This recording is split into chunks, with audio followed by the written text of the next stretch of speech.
Chapter 8. The 12th of July 2009. 8 p.m. Hotel Royal Bangla. Begankodar, West Bengal.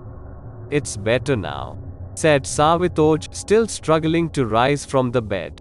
His neck still throbbed, partially due to the impact of the fatal attack and the rest due to his stay at the hospital. It had been 2 days since he got any exercise or fresh air. He finally moved back to the hotel on that very afternoon. Savitoj still needed a bit of assistance in doing basic chores.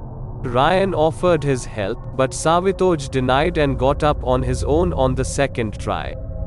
Savitoj bent and stretched to fetch himself some water kept on a wooden table. Holding water in his mouth, he tossed up a tablet in the air. Ryan lied down on an adjacent bed, drenched.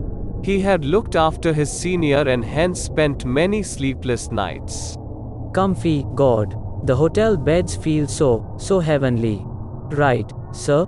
Savitoj gave a hint of a smile. He put back on the bottle screw cap and kept it on the table, next to a newspaper.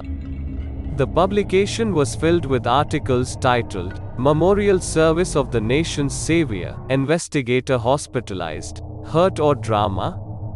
Constitution ruled by people or ghosts?" Half a week has passed by, and the police still does not have any concrete evidence. The cops trying to see through the case are wearing opaque glasses. Constantly reading the articles about Amit's death left Savitoj pale. He was still sure that the investigation would conclude in a week and a half, which was least likely to happen in any case. The hope of attending the court with a clear mind and assertive thoughts was still alive. The reconstruction of the station will most likely begin this week. Ryan updated Savitoj. Laborers from a neighboring state have been called upon for work. No one from the village would be accompanying them. I wonder how they are going to complete the work in a matter of a month. Aren't the locals protesting against the reopening of the station? Savitoj inquired. Apparently, there will be railway police guarding them against the locals. Ryan had got the news from a constable at the police station. They had asked him if he wanted to accompany them to the station to assist in their investigation for more evidence, as Savitoj had insisted on doing so. Never in his life would he do that, let alone if his senior commanded him to do so. He had simply denied and decided to stay by Savitoj instead. What will be the job of the railway police?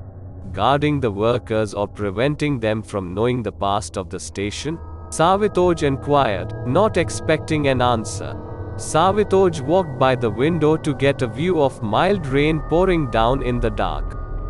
In the midst of thunder and light bolting in the darkness, he tried to find some hope as he shut his eyes.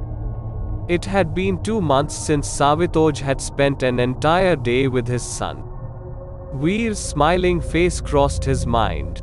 The very memories that Savitoj cherished, Veer's tiny little hands, his laughter, his dark chocolate brown hair, flashed before Savitoj's eyes. Falak. She was as lovely as when he had seen her for the first time. A milk-white girl with dimples. Shy. Those perfectly distanced hazel eyes. Her bouffant hair that she kept fiddling with. That flawless booty. He still remembered the blue salwar kameez she was wearing when they had gone on their first date. A romantic movie. The doorbell broke his reverie. That must be our fresh hot food. Ryan hopped in excitement to welcome the meal. The moment he opened the door, his mind concentrated on the thought of checking out the plates. His attention was focused on the food more than anything else. But, as soon as he gazed at the dish, his enthusiasm died. It was something of purple shade. Ryan made a disgusting face. He had never thought the food would be that flashy and of murky, shredded texture. The decision of trying something new did not pan out well. This food just murdered my hunger. Possibly for all the dinners to come. Whatever it is, let's just have it. Savitoj pleaded in hunger. He was sure it would taste better than it looked.